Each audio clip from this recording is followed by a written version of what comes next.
pasabelet. Ating dalangin ang batang manunubos, ating ngayong dalawin, ating ngayong dalawin, dalawit sambahin, siya ang Panginoon.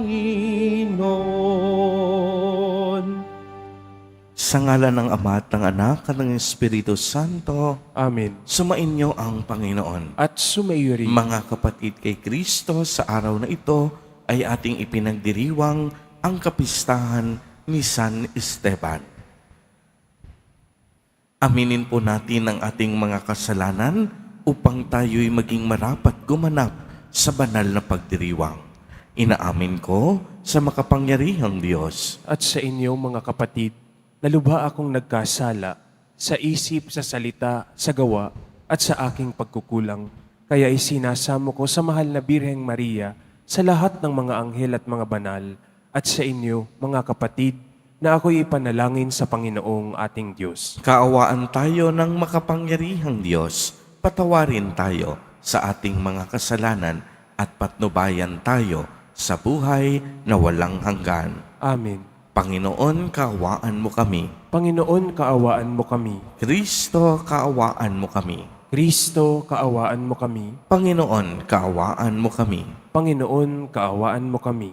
Papuri sa Diyos sa kaitaasan at sa lupay kapayapaan sa mga taong kinalulugdan niya. Pinupuri ka namin, dinarangal ka namin, sinasamba ka namin, ipinagbubuni ka namin, pinasasalamatan ka namin dahil sa dakila mong angking kapurihan. Panginoong Diyos, Hari ng langit, Diyos amang makapangyarihan sa lahat. Panginoong Hesukristo, bugtong na anak, Panginoong Diyos, Kordero ng Diyos, anak ng Ama. Ikaw na nag-aalis ng mga kasalanan ng sanlibutan, maawa ka sa amin. Ikaw na nag-aalis ng mga kasalanan ng sanlibutan, tanggapin mo ang aming kahilingan. Ikaw na naluluklok sa kanan ng Ama, maawa ka sa amin, sapagkat ikaw lamang ang banal, ikaw lamang ang Panginoon, ikaw lamang o Hesukristo ang kataas-taasan, kasama ng Espiritu Santo, sa kadakilaan ng Diyos Ama. Amen. Manalangin tayo. Ama naming makapangyarihan, ipagkaloob mong aming matularan ang aming pinararangalan upang matutuhan naming mahalin ang mga kaaway, pakundangan sa pagdiriwang namin sa pagsilang sa kalangitan ni San Esteban marunong manalangin para sa mga umuusig na kalaban. Inilulug namin ito sa pamamagitan ni Hesukristo kasama ng Espiritu Santo magpa sa walang hanggan. Amen. Magsiupo muna ang lahat. Pagbasa mula sa mga gawa ng mga apostol. Noong mga araw na iyon, pinagpala ng Diyos si Esteban at pinuspos ng kapangyarihan. Ano pat gumawa siya ng maraming himala at kababalaghan sa harap ng madla. Nakipagtalo sa kanya ang ilang kasapi sa sinagoga ng mga pinalaya na binubuo ng mga Hudyong taga Cirene, taga Alejandria, taga Sicilia at taga Asia. Ngunit wala silang magawa sa karunungan ni Esteban na kaloob ng Espiritu. Nang marinig ito ng mga bumubuo ng Sanhedrin, sila'y nangalit dahil sa matitinding galit kay Esteban. Ngunit si Esteban, napuspos ng Espiritu Santo, ay tumingin sa langit na nakita ang maningning na liwanag sa paligid ng Diyos at si Jesus na nasa kanyang kanan. Bukas ang kalangitan, sabi niya, at nakikita ko ang anak ng tao na nasa kanan ng Diyos. Tinakpan nila ang kanilang tainga at nagsigawan. Pagkatapos, sabay-sabay silang dumaluhong sa kanya. Kinaladkad nila si Esteban hanggang sa labas ng lungsod upang batuhin. Hinubad ng mga saksi ang kanilang mga kasuotan at iniwan sa isang binatang nagngangalang Saulo. At pinagbabato nila si Esteban na nananalangin naman ng ganito, Panginoong Jesus, tanggapin mo ang aking espiritu. Ang salita ng Diyos. Salamat sa Diyos. Poon sa mga kamay mo, habilin ko ang buhay ko. Poon sa mga kamay mo, habilin ko ang buhay ko. Tanging kublihan ko, ako ay ingatan, tagapagtanggol ko't aking kaligtasan, tagapagtanggol ko at aking kanlungan, ayon sa sabi mo, ako'y patnubayan. Poon sa mga kamay mo, habilin ko ang buhay ko. Sa mga kamay mo, habilin ko'y buhay ko, tagapagligtas ko't tapat at totoo. Magbubunyi ako, magsasayang tunay sa iyong pag-ibig na walang katapusan. Poon sa mga kamay mo, habilin ko ang buhay ko. Laban sa kaaway ay ipagtanggol mo, at sa umuusig sa sinumang tao. Itong iyong lingkod sana ay lingapin, ingatan mo ako't iyong pagpalain. Iligtas mo ako at iyong sagipin, tanda ng pag-ibig na di magmamaliw. Poon sa mga kamay mo, habilin ko ang buhay ko. Magsitayo na po ang lahat.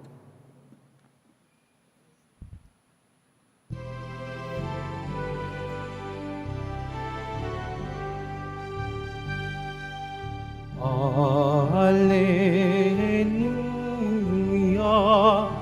Alleluia, Alleluia, Alleluia.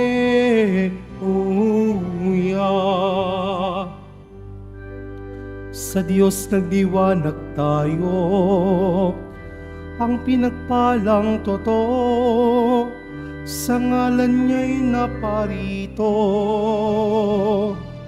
Alleluia, Alleluia, Alleluia, Alleluia. Sumainyo ang Panginoon. At sumaiyo rin. Ang mabuting balita ng Panginoon ayon kay San Mateo. Papuri sa iyo, Panginoon. Noong panahong iyon, sinabi ni Jesus sa kaniyang mga alagad, Mag-ingat kayo, sapagkat may mga taong magkakanulo sa inyo sa mga hukuman at hahagupin nila kayo sa mga sinagoga. Dahil sa akin, ihaharap kayo sa mga gobernador at mga hari at magpapatotoo kayo sa harapan nila at ng mga hintil. Kapag nililitis na kayo, huwag kayong mabalisa tungkol sa sasabihin ninyo o kung paanin ninyo sasabihin. Pagdating ng oras, ito'y ipagkakaloob sa inyo, sapagkat hindi kayo ang magsasalita, kung hindi ang Espiritu ng inyong Ama ang magsasalita sa pamamagitan ninyo. Ipagkakanulo ng kapatid ang kaniyang kapatid upang ipapatay. Gayon din ang gagawin ng ama sa kaniyang anak. Lalabanan ng mga anak ang kanilang mga magulang at ipapapatay. Kapopuotan kayo ng lahat dahil sa akin. Ngunit ang manatiling tapat hanggang wakas ang siyang maliligtas. Ang mabuting balita ng Panginoon. Pinupuri ka namin, Panginoong Hesukristo. Magsiupo mo ng lahat. Magandang umaga po sa inyong lahat, mga kapatid kay Kristo. Sa lahat po ng ating mga taga-subaybay sa iba't ibang online platforms at sa lahat ng ating mga kadiboto sa iba't ibang panig ng Pilipinas at maging sa buong mundo kung saan tayo ay naaabot ngayon ng ating live streaming. Mapayapang umaga din po sa inyong lahat. Purihin at dakilain natin ang ating Panginoon, ang mahal na poong Jesus Nazareno. Mga kapatid kay Kristo at mga kadiboto, malugod po namin kayong tinatanggap sa Basilica Minor at pambansang dambana ni Jesus Nazareno. Sa araw na ito ay ginugunita po natin ang kapistahan ni San Esteban, ang unang martir na buong pusong nag-alay ng kaniyang buhay sa ngalan ng pananampalataya. Nagbuwis siya ng buhay alang-alang sa pagmamahal kay Jesus Nazareno. Kung mapapansin po ninyo, matapos ang masayang pagdiriwang ng Pasko, ay agad namang ipinagdiriwang ng simbahan ang kamatayan ng isang martir. Sa katunayan po, si San Esteban ay ang kauna-unahang Kristiyanong martir. Maaari po ninyong maitanong, bakit kaya matapos ang isang masayang pagdiriwang kahapon ng pagsilang ng Panginoon, ngayon naman maririnig natin sa Ebanghelyo ang kwento ng mga pag-uusig. Mga kapatid kay Kristo, ito lamang po ay isang paalala kung ano ang ibig sabihin ng tunay na pag-ibig. Si Kristo na ating Panginoon ay nagkatawang tao dahil sa pag-ibig sa Ama. Sinasabi dito na ang tunay na pag-ibig handang magsakripisyo at mag-alay ng buhay para sa minamahal. At ito ang naging buhay ni San Esteban. Balikan po natin ang kaniyang kasaysayan. Narinig natin sa unang pagbasa mula sa Gawa ng mga Apostol ang salaysay ng kaniyang buhay, kung paano siya naging saksi ng pag-ibig ni Jesus Nazareno. Alam po ninyo, si San Esteban ay pinagbintangan na naglalapastangan sa Diyos sapagkat hindi po naniniwala ang mga Hudyo at mga punong saserdote na si Jesus ang Mesiyas.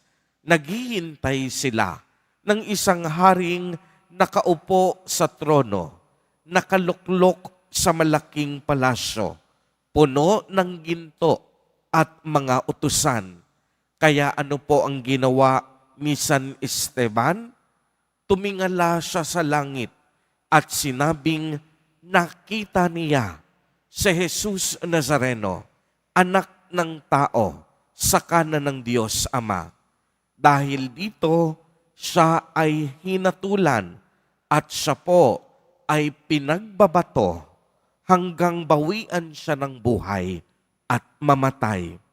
Subalit, maging sa kaniyang huling hininga, habang itinagugubilin niya ang kaniyang espiritu, ay patuloy niyang ipinagdadasal ang kapatawaran para sa kaniyang mga kaaway. Ang buhay ni San Esteban at ang kaniyang pagiging martir ay isang mabisang palatandaan na kahit sa gitna ng matinding pagsubok at pag-uusig, pinatatatag tayo ng Diyos sa ating pananampalataya. Narinig natin sa ating Ebanghelyo na bilang mga alagad ni Jesus Nazareno, mararanasan nating ipagkanulo sa mga hukuman.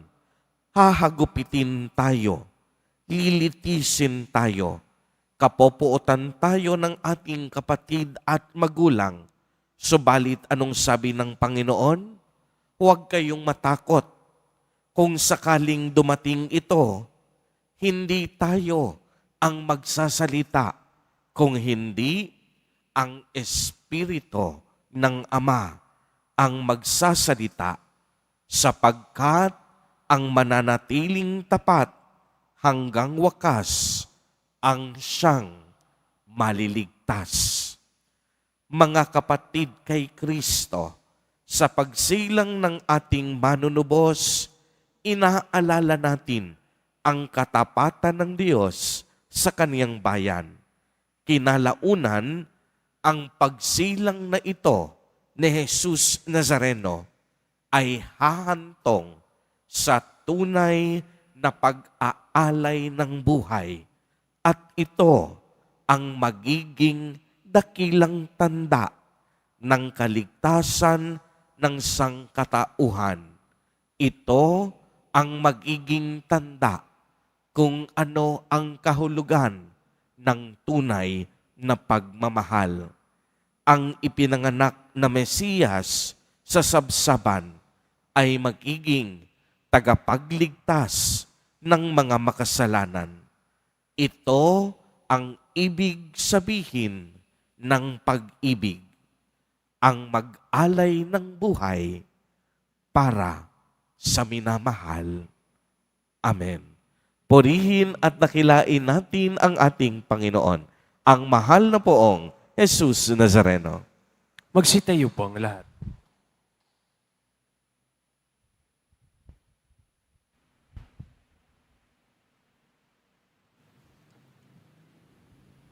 Minamahal kong mga kapatid, sa gitna ng panahon ng pagsasaya dahil sa pagsilang ng tagapagligtas, ipinapaalala sa atin ng simbahan ang krus na inilalarawan ng pag-aalay ni San Esteban ng kaniyang sarili. Samahan natin siya sa ating pananalangin sa bawat kahilingan ang itutugon. Panginoon ng buhay, dinggin mo kami. Panginoon ng buhay, dinggin mo kami. Tulad ni San Esteban, naway maihatid natin ang kagalakan ng pagkatawang tao ng Diyos kahit sa gitna ng mga pagsubok at pag-uusig na nararanasan natin araw-araw. Manalangin tayo. Panginoon ng buhay, dinggin mo kami. Ang mga pinuno ng pamahalaan naway makita ang pasasalamat sa pagsilang ni Jesus sa pamamagitan ng kanilang pagsisikap na itaguyod at igalang ang buhay at dangal ng tao. Manalangin tayo. Panginoon ng buhay, dinggin mo kami. Tulad ni San Esteban, naway pagkalooban tayo ng biyaya at lakas na maging matatag sa pananampalataya hanggang sa wakas. Manalangin tayo. Panginoon ng buhay, dinggin mo kami. Atin nawang taglayin ang kagalakan at pagtitiwala sa gitna ng mga ligalig ng buhay na ito. Manalangin tayo. Panginoon ng buhay, dinggin mo kami. Ang mga nagbuwis ng kanilang buhay para sa pananampalataya, naway tumanggap ng kanilang gantimpala sa langit. Manalangin tayo. Panginoon ng buhay, dinggin mo kami.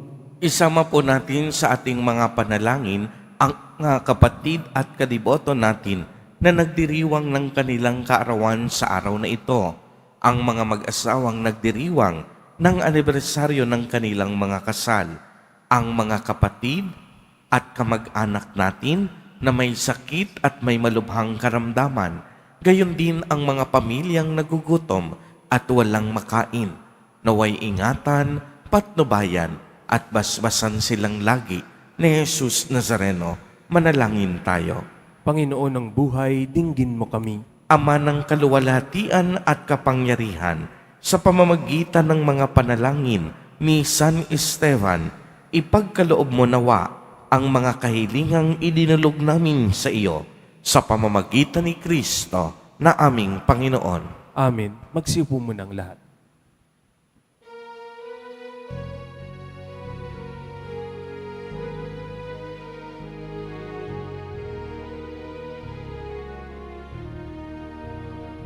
Ako ay isang batang pastor na patungo sa Benet. May dala na maiaalay kay Jesus sa sabsaban. Tayo na, sa Belen, tayo na sa Belen. At doon kay sarap makawihitan sa tabi ng sabsaban. Tayo na,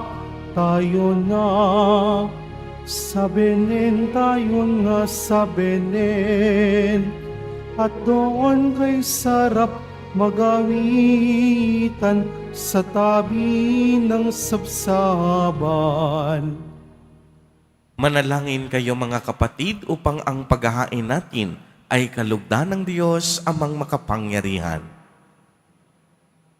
Paghahain sa iyong mga kamay, sa kapurihan niya at karangalan, sa ating kapakinabangan at sa buong sambayanan niyang banal. Ama naming lumikha, kalugdan mo ang aming paghahain ng mga alay na nagpapahiwatig na ang pagpapakasakit ni San Esteban ay maluluwalhating idinarangal sa pamamagitan ni Jesucristo kasama ng Espiritu Santo magpa sa walang hanggan. Amen. Sumainyo ang Panginoon. At sumaiyo rin. Itaas sa Diyos ang inyong puso at diwa. Itinaas na namin sa Panginoon. Pasalamatan natin ang Panginoong ating Diyos. Marapat na siya ay pasalamatan. Ama naming makapangyarihan, tunay ngang marapat na ikaw ay aming pasalamatan sa pamamagitan ni Jesucristo na aming Panginoon.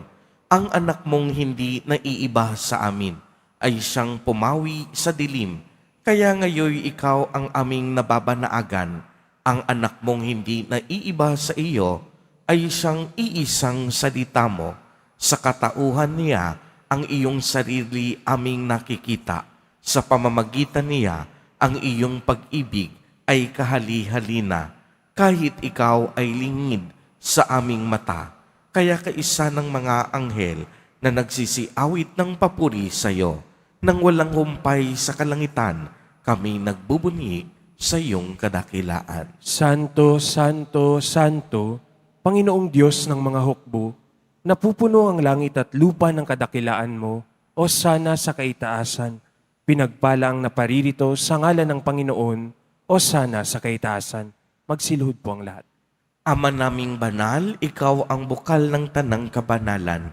Kaya't sa pamamagitan ng iyong Espiritu, ay gawin mo pong banal ang mga kaloob na ito upang para sa amin ay maging katawan at dugo ng aming Panginoong Jesucristo.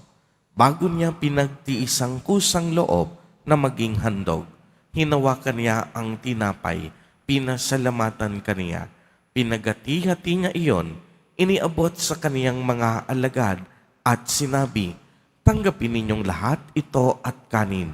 Ito ang aking katawan na ihahandog para sa inyo.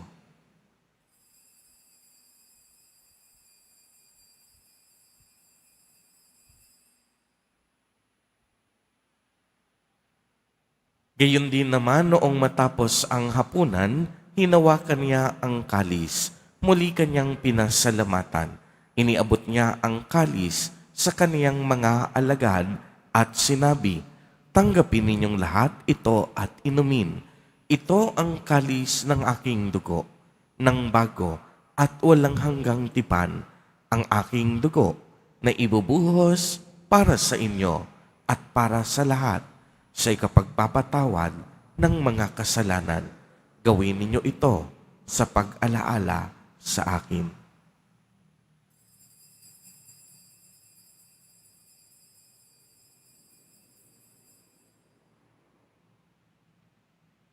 Magsitayo po ang lahat. Ang misteryo ng pananampalataya. Si Kristo'y namatay, si Kristo'y nabuhay, si Kristo'y babalik sa wakas ng panahon. Ama, ginagawa po namin ngayon ang pag-alaala sa pagkamatay at muling pagkabuhay ng iyong anak.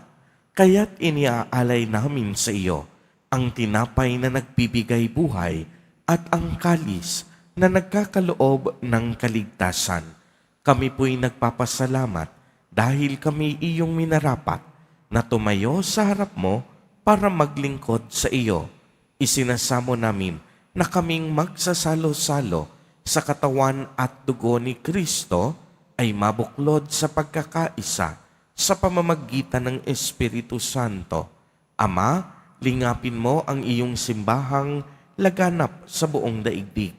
Puspusin mo kami sa pag-ibig kay isa ni Francisco na aming Santo Papa at ni Jose na aming Obispo at ng Tanang Kaparian. Alalahanin mo rin ang mga kapatid naming nahimlay nang may pag-asang sila'y muling mabubuhay. Gayon din ang lahat ng mga pumanaw. Kaawaan mo po sila at patuloyin sa iyong kaliwanagan. Kaawaan mo at pagindapatin kaming lahat na makasalo sa iyong buhay na walang wakas, kaisa ng mahal na Birheng Maria na Ina ng Diyos, ng kabiyak ng puso niyang si San Jose, kaisa ng mga apostol at ng lahat ng mga banal na namuhay dito sa daigdig ng kalugod-lugod sa iyo, maipagdiwang nawa namin ang pagpupuri sa ikararangal mo sa pamamagitan ng iyong anak na aming Panginoong Hesukristo. Sa pamamagitan ni Kristo, kasama niya at sa Kanya, ang lahat ng parangal at papuri ay sa iyo, Diyos amang makapangyarihan, kasama ng Espiritu Santo, magpa sa walang hanggan. Amen. Sa tagubilin ng mga nakagagaling na utos at turo ni Jesus na Panginoon natin at Diyos, ipahayag po natin ng lakas loob. Ama namin, sumasalangit ka. Sambahin ang ngalan mo, mapasa amin ang kaharian mo, sundin ang loob mo dito sa lupa para ng sa langit. Bigyan mo kami ngayon ng aming kakanin sa araw-araw at patawarin mo kami sa aming mga sala para ng pagpapatawad namin sa nagkakasala sa amin at huwag mo kaming ipahintulot sa tukso at iadya mo kami sa lahat ng masama. Hinihiling namin na kami iadya sa lahat ng masama. Pagkalooban ng kapayapaan araw-araw, iligtas sa kasalanan at ilayo sa lahat ng kapahamakan, samantalang aming pinananabikan ang dakilang araw ng pagpapahayag ng tagapagligtas naming si Hesukristo. Sapagkat iyo ang kaharian at ang kapangyarihan at ang kapurihan magpakailanman. Amen. Panginoong Hesukristo, sinabi mo sa iyong mga apostol, kapayapaan ang iniiwan ko sa inyo, ang aking kapayapaan ang ibinibigay ko sa inyo. Tunghayan mo ang aming pananampalataya at huwag ang aming mga pagkakasala. Pagkalooban mo kami ng kapayapaan at pagkakaisa ayon sa iyong kalooban, kasama ng Espiritu Santo, magpa sa walang hanggan. Amen. Ang kapayapaan ng Panginoon ay laging sumainyo. At sumaiyo rin. Magbigayan po tayo ng kapayapaan sa isa't isa. Kordero ng Diyos na nag-aalis ng mga kasalanan ng sanlibutan, maawa ka sa amin. Kordero ng Diyos na nag-aalis ng mga kasalanan ng sanlibutan, maawa ka sa amin. Kordero ng Diyos na nag-aalis ng mga kasalanan ng sanlibutan, ipagkaloob mo sa amin ang kapayapaan. Magsilhod po ang lahat. Ito ang kordero ng Diyos. Ito ang nag-aalis ng mga kasalanan ng sanlibutan. Mapalad ang inaanyayahan sa kaniyang piging. Panginoon, hindi ako karapat-dapat na magpatuloy sa iyo, ngunit sa isang salita mo lamang ay gagaling na ako.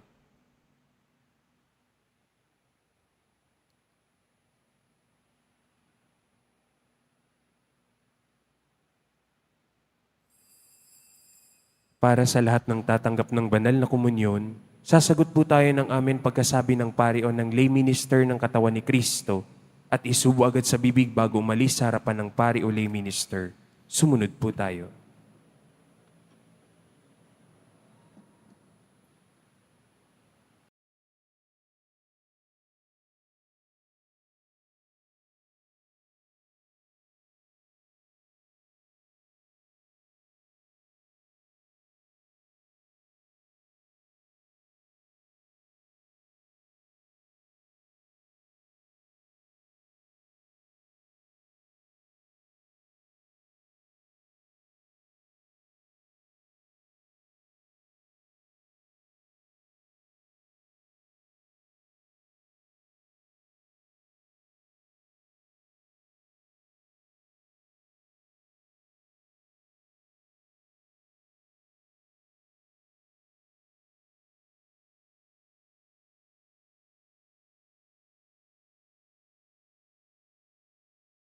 Manalangin tayo.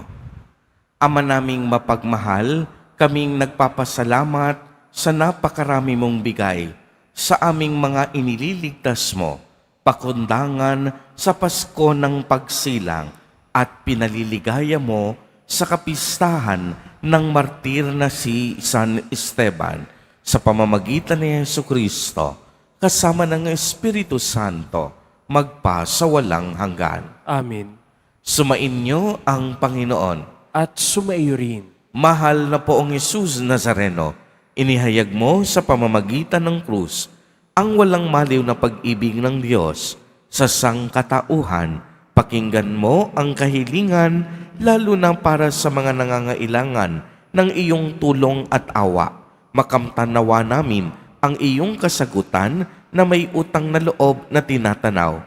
Basbasan din po ninyo itong mga imahen at dasalan upang lalo kaming manalangin at magtiwala.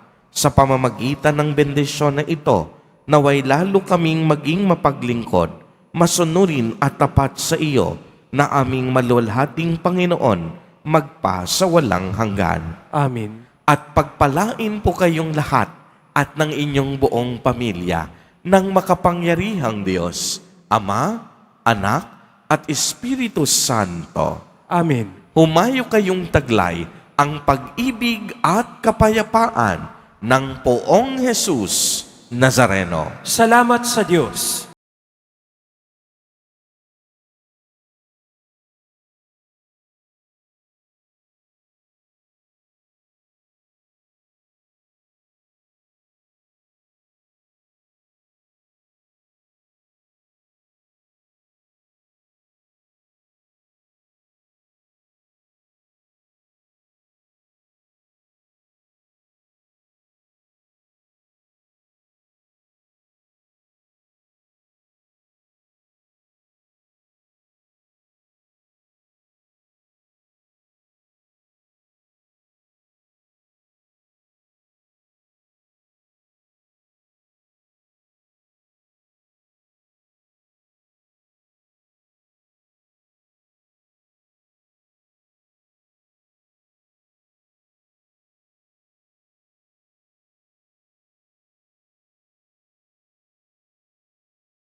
At magbuwat ngayon, kahit hindi Pasko ay magligaya.